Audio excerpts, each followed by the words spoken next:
नमस्कार। राज्य शिक्षा शोध एवं प्रशिक्षण परिषद बिहार पटना में आपका स्वागत है।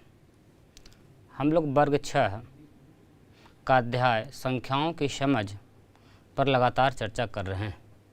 पिछली कक्षा में हमने देखा है कि संख्याओं को किस प्रकार शुद्ध लिखा जा रहा है, पढ़ा जा रहा है।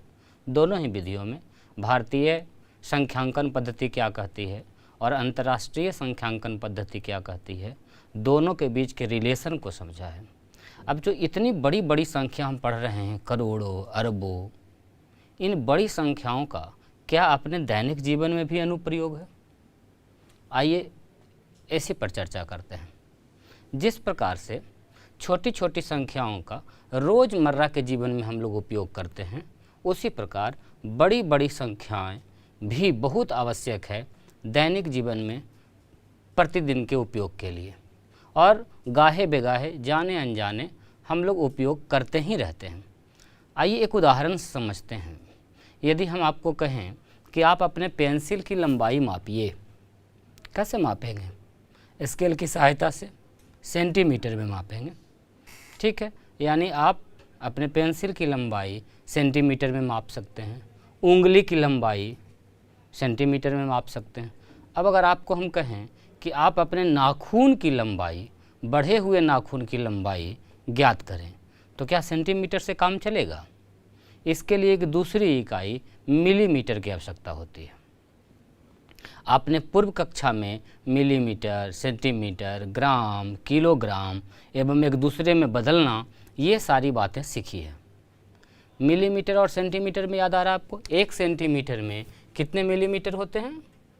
1 सेंटीमीटर में 10 मिलीमीटर होता। ये तो छोटी इकाई की बात हो गई। थोड़े और बड़ी इकाई की बात करें। अब यदि पेंसिल की लंबाई ना माप करके हम आपको कहें कि जिस कमरे में आप बैठे हैं उसकी लंबाई और चौड़ाई को मापिए, क्या मिलीमीटर में संभव है ये?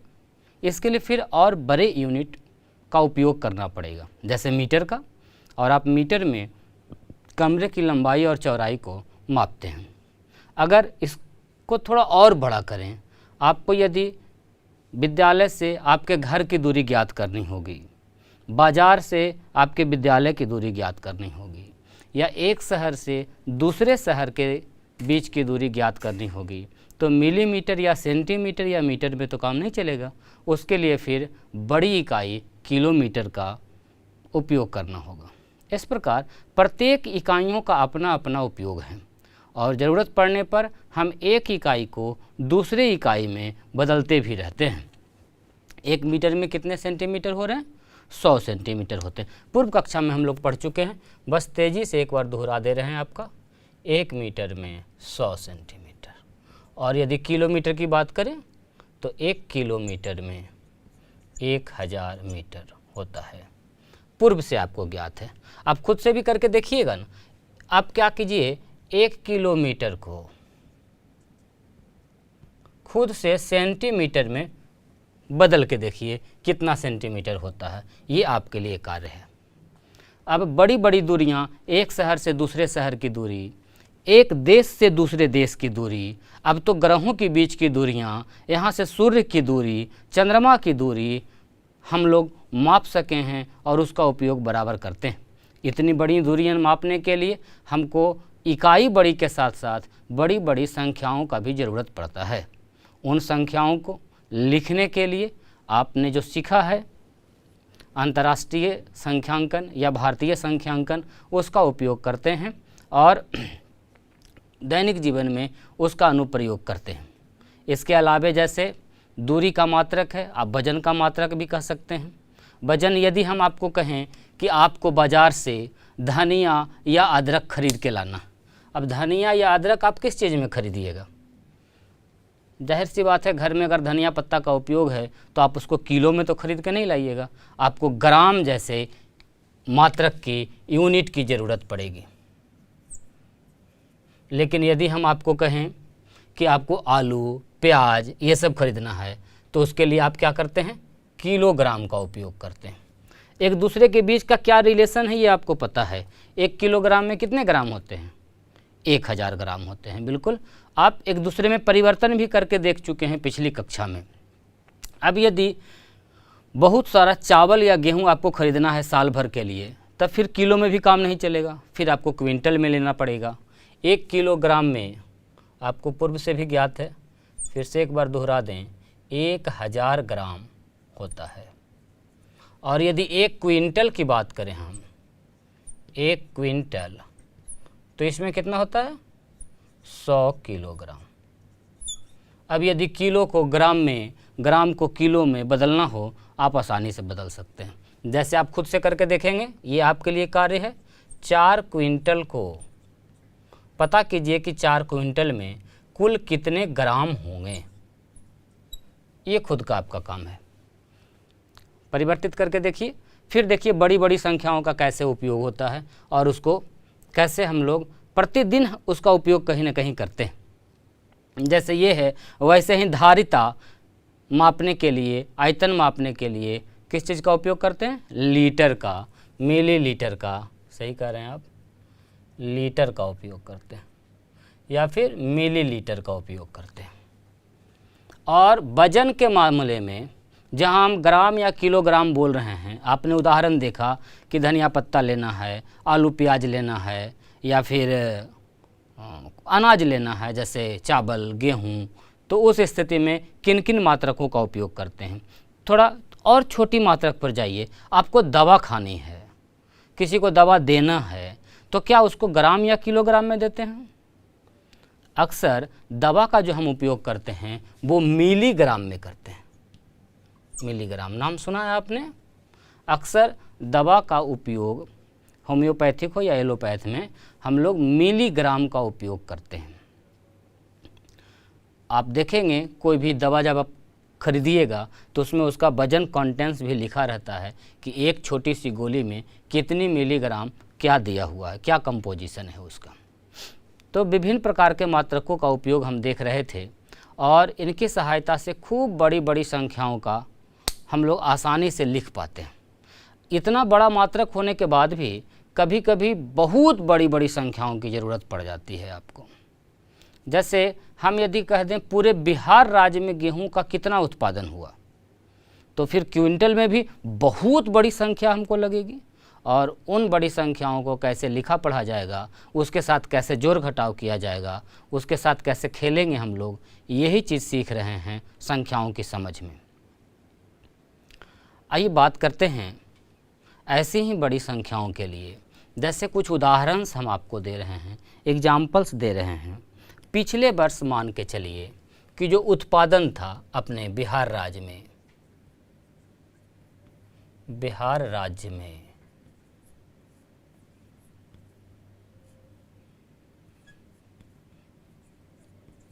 गेहूं का उत्पादन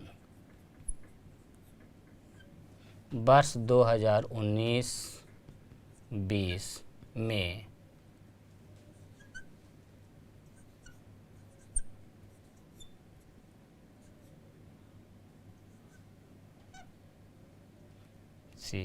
किलोग्राम था, जबकि 2020-21 में यह उत्पादन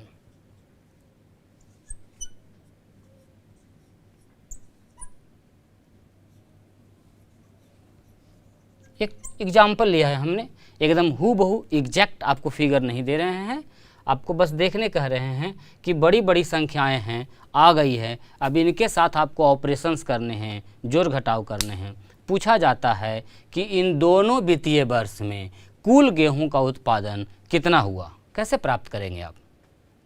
दोनों वर्ष का अलग अलग दिया हुआ है और दोनों का यदि कुल उत्पादन हमें ज्ञात करने कह रहा है 19 से 21 तक में, तो इस स्थिति में क्या करेंगे? दोनों को जोड़ लेंगे, ऐड कर लेंगे। एक प्रश्न हो गया।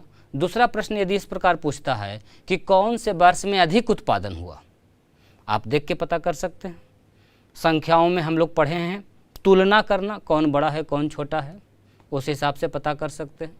यदि प्रश्न पूछता है कि जिस वर्ष में अधिक उत्पादन हुआ पिछले वर्ष की तुलना में कितना ज़्यादा उत्पादन हुआ, तो कितना ज़्यादा या कितना कम, ऐसा ढूंढने के लिए हम लोग क्या करते हैं, दोनों का अंतर निकाल देते हैं।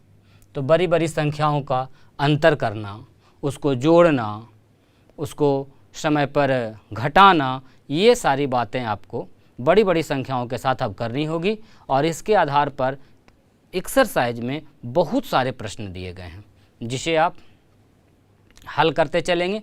कुछ उदाहरण, 2-4 उदाहरण अभी हम लोग साथ में देखेंगे। जैसे भी एक उदाहरण हमने आपको दे दिया, आइए एक और उदाहरण पर विचार करते हैं। कहीं से भी बड़ी संख्या का एक उदाहरण लेते हैं। जैसे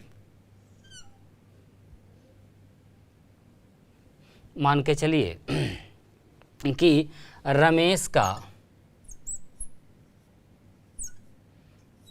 दुकान है किताब का। रमेश का एक दुकान है किताब कॉपी का, और वो कितना रुपया का किताब बेचता है, इसका जब हिसाब किताब करता है तो महीने के पहला सप्ताह में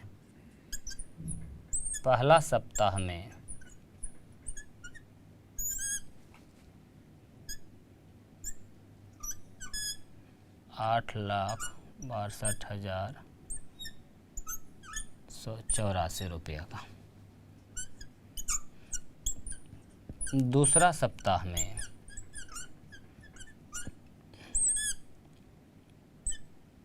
6,93,912 रुपया का,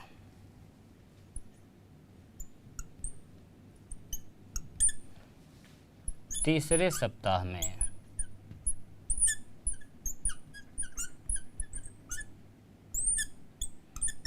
7,18,482 एवं चौथे सप्ताह में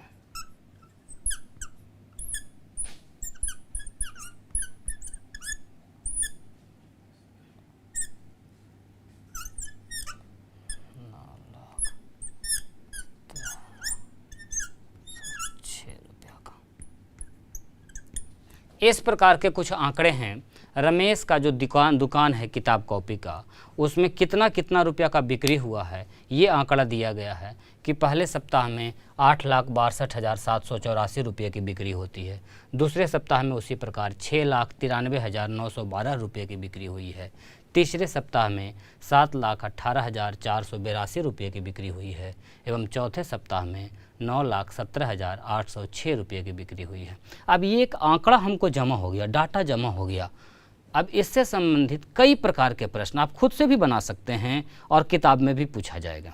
जैसे पूछ दिया गया है कि कौन सा ऐसा सप्ताह है जिसमें सबसे अधिक रुपयों की बिक्री हुई है। आप आसानी से देख के पता कर सकते हैं। यदि आपको संख्याओं की समझ है, संख्याओं की तुलना यदि आपने सीखा है अच्छे से कि कौन बड़ा है कौन छोटा है, तो आप आसानी से ज्ञात कर सकते हैं। जैसे प्रश्न है कि पहले 2 सप्ताह में, प्रश्न हम यहाँ बना रहे हैं, क्वेश्चन लिख रहे हैं कि रमेश के दुकान में प्रथम 2 सप्ताह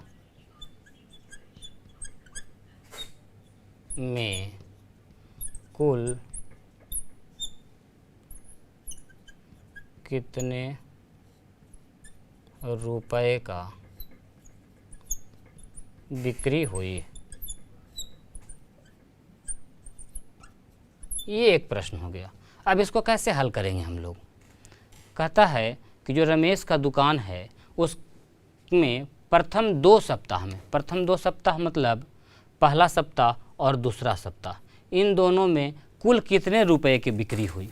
इसके लिए क्या करना होगा, हमको दोनों सप्ताह के रुपयों को जोड़ देना होगा। और यदि इन दोनों को आप जोड़ देते हैं, पहला सप्ताह के बिक्री के और दूसरे सप्ताह के बिक्री को यदि जोड़ दिया जाए तो इससे आपका उत्तर प्राप्त हो जाएगा। कैसे करेंगे। पहला में है 8,62,784, इसमें जोड़ देंगे 6,93,912। आइए एक जोड़ लेते हैं हम आपके साथ मिल करके। 4 2 6, 8 1 9, 9 7 16, बकाया 1, 3 1 4, 2 6, 6 9 15, 15,56,696 रुपये की कुल बिक्री हुई। इस प्रकार आप प्राप्त कर सकते हैं। ये तो एक प्रश्न हुआ, और भी कितने अधिक से अधिक प्रश्न बन सकते हैं, ये आपस में चर्चा करें और अधिक से अधिक प्रश्न इस पर कॉपी पर लिखने का प्रयास करें। जैसे हम और भी कुछ नमूना आपको देते हैं। दूसरे और तीसरे सप्ताह में कुल कितने बिक्री हुई, जिस सप्ताह में सबसे अधिक बिक्री हुई और जिस सप्ताह में सबसे कम रुपए की बिक्री हुई, उन दोनों में कितना का अंतर है। दूसरे और तीसरे सप्ताह की कुल बिक्री पहले और चौथे सप्ताह की कुल बिक्री से कितना कम या ज़्यादा है। ऐसे करके अनेकों प्रश्न बनेंगे। तो आपको खुद से प्रश्न भी बनाना है और खुद से उसको हल करके देखना है, आपस में चर्चा करना है, तब जा कर के बड़ी संख्याओं के साथ आप आसानी से मेल जोल बढ़ा पाइएगा। इसके अलावे और भी बहुत सारा प्रश्न आपके मन में यदि उठे जो दैनिक जीवन में प्रयोग होने वाला है, उसे आप कर सकते हैं। जैसे आप समाचार पत्र पढ़ते हैं, समाचार पत्र। अब एक समाचार पत्र में कोई भी न्यूज़पेपर आप उठा लीजिए जो भी आपके पास आता है या विद्यालय में आता है, उसमें कुल कितने पेज होते हैं। अलग अलग समाचार पत्र में अलग अलग पेज होंगे, किसी में 12, किसी में 15, किसी में 16, इस प्रकार से। मान के चलिए कि एक समाचार पत्र है, उसमें 13 पेज हैं और किसी शहर में प्रतिदिन उस समाचार पत्र की कितनी प्रतियां बिकती है, ये हम लिख दे रहे हैं। मान के चलिए है 13,692 प्रतियां प्रतिदिन बिकती है और एक समाचार पत्र में 13 पेज है, तो कुल कितने पेज की छपाई हो रही है। ये यदि ज्ञात करना हो तो कैसे ज्ञात करेंगे। इसके पहले हम लोग देख रहे थे जोड़ और घटाव की बात। अब हम बात कर रहे हैं कि किसी एक समाचार पत्र में कुल 13 पेज हैं और ऐसे ऐसे समाचार पत्र की 13,692 प्रतियां प्रतिदिन छपती हैं।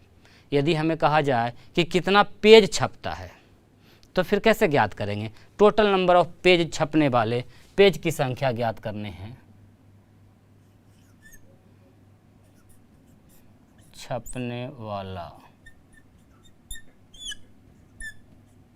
पेज की संख्या, प्रतिदिन की बात कर रहे हैं। इसी को फिर अगर कह दें कि प्रत्येक महीने में कितने छपेगी, फिर आगे बढ़ा दें कि पूरे एक साल में कितने पेज छपते हैं, तो इस प्रकार से संख्या बढ़ती जाएगी और आपका क्वेश्चन का दायरा बढ़ता जाएगा। कोई एक डेली लाइफ का चीज़ उठा करके उससे कईयों प्रश्न आप बना सकते हैं और उसको हल कर सकते हैं। फिलहाल इसको हल कैसे करेंगे हम लोग, बिल्कुल ऐसा प्रश्न आपने बनाया है। 13,692 को 13 से गुना कर देंगे और इस प्रकार से आपको कुल छपने वाले पेज की संख्या आसानी से प्राप्त हो जाएगी। आइए अब आगे आकलन शब्द से परिचित होते हैं। आकलन अक्सर हम लोग दैनिक जीवन में इसका उपयोग करते हैं। एस्टिमेशन जो है आपका आकलन, इसके लिए कुछ समाचार पर ध्यान देते हैं। आप समाचार पत्र पढ़ते हैं और उसमें कई प्रकार के समाचार आते हैं। जैसे एक समाचार है कि बांग्लादेश में चक्रवात तूफान आया है और वहाँ 2,000 आदमी की मौत हो गई एवं 16,000 लोग घायल हैं। क्या आप कह सकते हैं ये जो 2,000 और 16,000 का आंकड़ा दिया गया है, ये बिल्कुल सटीक है, न एक ज़्यादा न एक कम। या एक दूसरे समाचार पर गौर करें, लिखा हुआ है कि भारत और पाकिस्तान के मैच में स्टेडियम में कुल 42,000 लोग उपस्थित थे।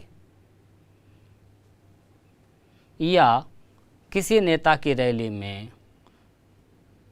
40,000 लोगों की आने की संभावना है या सूचना है।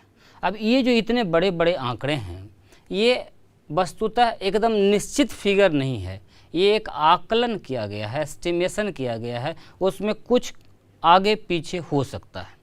अब ये जो आकलन हम लोग करते हैं, अनुमान जो लगाते हैं, क्या अपने यहाँ रोज़मर्रा के जीवन में भी इसका उपयोग है? आइए इसी पर चर्चा करते हैं। समझिए, आपके यहाँ कोई बड़ी फंक्शन है, उसकी तैयारी चल रही है। जैसे आपको बर्थडे का आयोजन करना है, जन्मदिन की पार्टी है और उसमें लोगों को बुलाना है, तो कितने लोग आएंगे, उसके लिए कितनी सामग्री चाहिए, इसका हम लोग शुरू में ही आकलन करते हैं।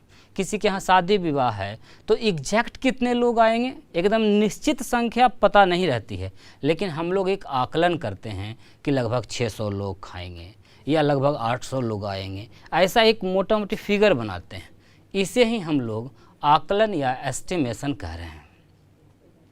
इस आकलन के आधार पर ही बहुत बड़ा बड़ा काम होता है।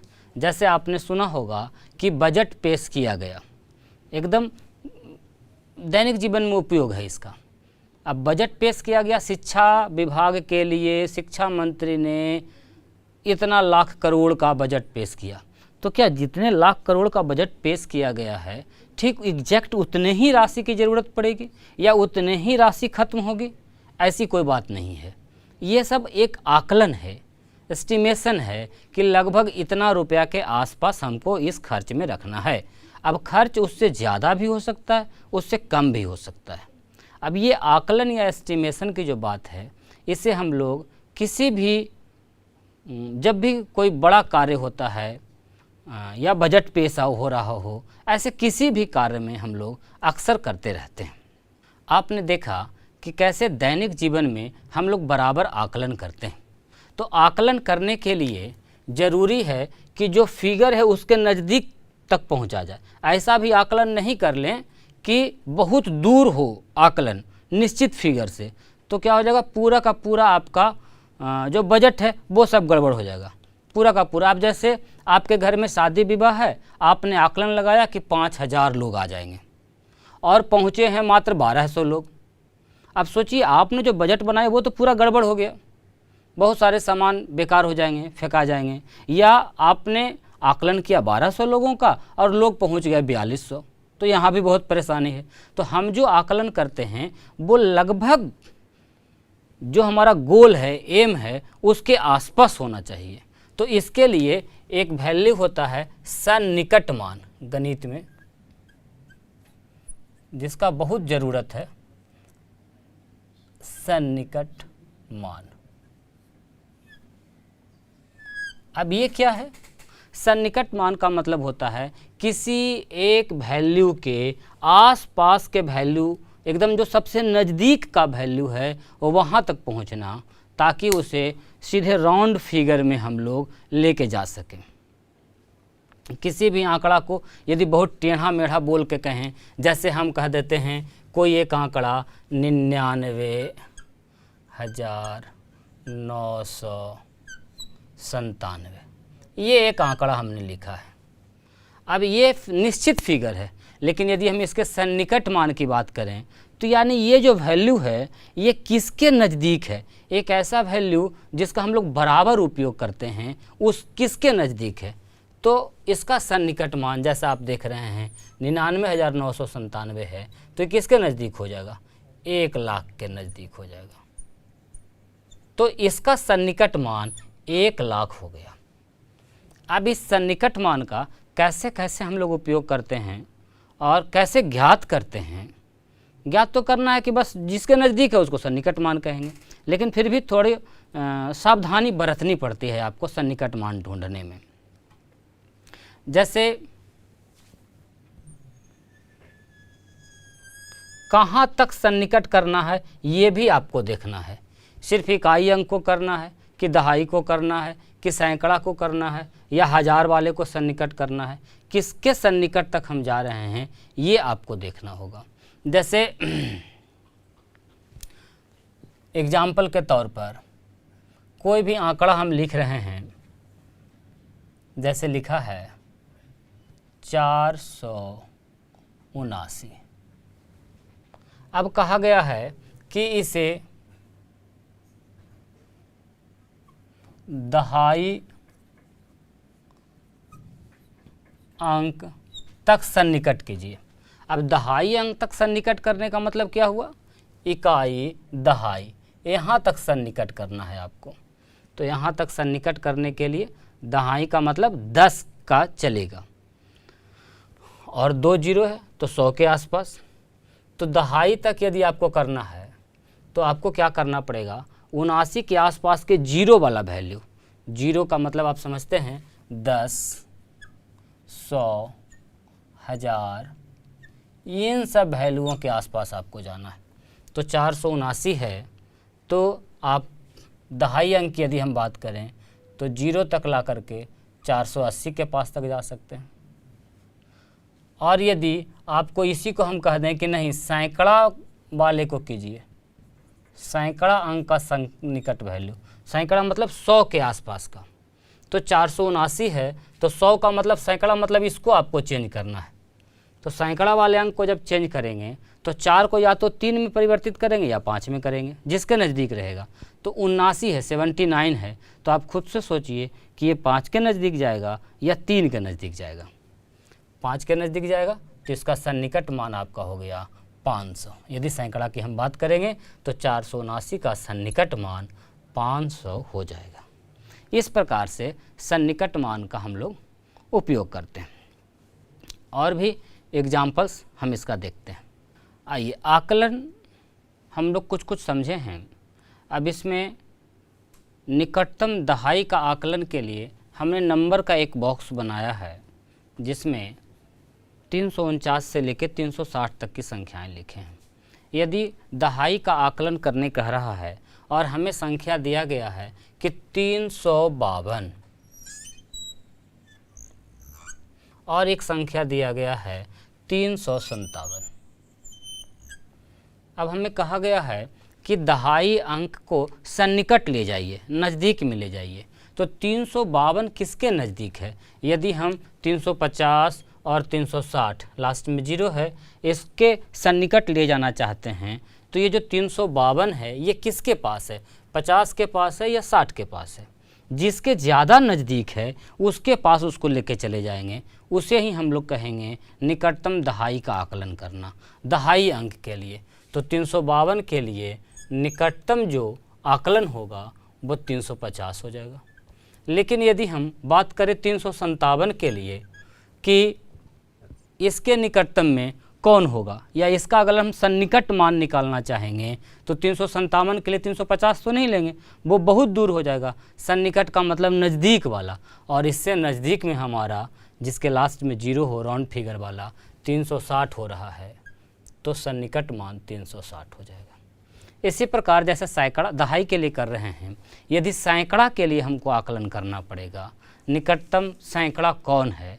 जैसे एक संख्या दिया गया है हमको 9340 और एक संख्या दिया गया है 9400, सॉरी ये 80 है, 9460। अब देखिए सैकड़ा की बात है तो सैकड़ा मतलब 3 डिजिट तक हम लोग सोचेंगे। अब 9340 है, ये किसके नज़दीक होगा? सैकड़ा वाला अंक इधर है 9300 और इधर आपका हो गया 9400, इधर हो गया आपका 9500 इसके बाद। तो हम लोग जब भी सैकड़ा के लिए आकलन करेंगे सन्निकट का तो 100 के आधार पर करेंगे। दहाई में 10 के आधार पर कर रहे थे, तो 100 में उधर है 9300, इधर है 9500, बीच में है 9400। हमें कहा गया है कि 9340 का सन्निकट मान कौन होगा, आकलन करें। तो 9340 9400 के नज़दीक है या 9300 के नज़दीक है, ये आपको देखना है। जिसके नज़दीक है वही उसका सन्निकट मान का आकलन हो जाएगा 9300। काफ़ी आसान है लेकिन काफ़ी उपयोगी है। आगे चल कर के जब आप बड़ी बड़ी संख्याओं से डील करेंगे, बड़ी संख्याओं के साथ जब जोड़ घटाव गुना करेंगे, तो यदि एक अंदाज लगाना होगा, आकलन करना होगा कि किसके नज़दीक संख्या जाएगी, तो वहाँ ये काफ़ी महत्वपूर्ण है। इसके अलावे यदि हम कह दें कि 9460 का सन्निकट आकलन क्या होगा, तो आप पाएंगे कि ये 9400 से थोड़ा दूर है, 9500 के नज़दीक है, तो इसका सन्निकट मान 9500 हो जाएगा। जैसे हम लोग सिंपल संख्या के लिए सन्निकट करते हैं, आकलन करते हैं, उसी प्रकार जब संख्याओं का जोड़ हो, गुना हो, घटाव हो, तो वहाँ पर भी हम लोग आकलन करते हैं। जैसे जोड़ के लिए देखिए, आपको जोड़ दिया गया है, मान के चलिए कि 9869 प्लस 9800